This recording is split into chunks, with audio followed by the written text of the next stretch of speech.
Chairman Dilip સાંઘાણીની માર્મિક post. Dilip સાંઘાણીએ સોશિયલ મીડિયા સાઇટ એક્સ પર લખ્યું, દીકરીના નિહાપા લાગ્યા। દિલીપ સાંઘાણી કઈ દીકરીની વાત કરી રહ્યા છે તેનો ઉલ્લેખ ટાળ્યો।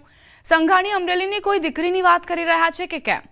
સાંઘાણીની પોસ્ટથી અનેક તર્ક વિતર્ક શરૂ થયા। અમરેલીની કઈ ઘટનાને સાંઘાણીએ દીકરી સાથે જોડી? દિલીપ સાંઘાણીની પોસ્ટથી રાજકારણ ગરમાયું છે, અનેક તર્ક વિતર્કો થઈ રહ્યા છે।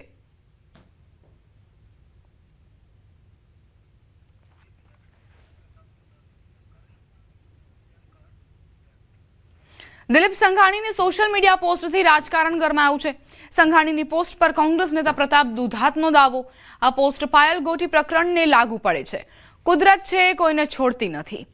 મેં આ વાત પ્રથમ દિવસે જ કરી હતી। પાયલબેનને જેમણે હેરાન કર્યા તેમને કુદરતે સજા આપવાનું ચાલુ કર્યું।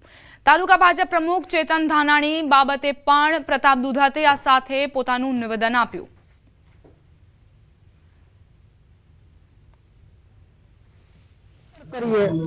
આખા દિવસમાં એકવાર કુદરતનો ડર રાખવો જોઈએ। કોઈ પણ સત્તા આવે, સંપત્તિ આવે, ગમે તેટલો પાવર આવે, કુદરતનો ડર ના રાખીએ તો આપણે ભગવાનમાં માનીએ નકામું છે। માટે પાયલબેનના જેટલા લોકો અત્યાચાર કર્યો અને સબક કુદરતે શીખવાડવાનું ચાલુ કર્યું છે। ખેડૂતોને ન્યાય નહીં મળે, ખેડૂતોને એનો હક નહીં મળે તો ખેતીની સાથે જોડાયેલા જે પણ અધિકારીઓ હશે કે મિનિસ્ટરો હશે કે જે પણ સરકારને લાગુ પડતા લોકો હશે, મારા શબ્દો તમારે લખવાના લખી લેજો। ભૂતકાળના ઇતિહાસમાં ખેડૂત સાથે કરેલા અન્યાયમાં કુદરતે એને પનિશમેન્ટ આપી છે। કુદરતનો ડર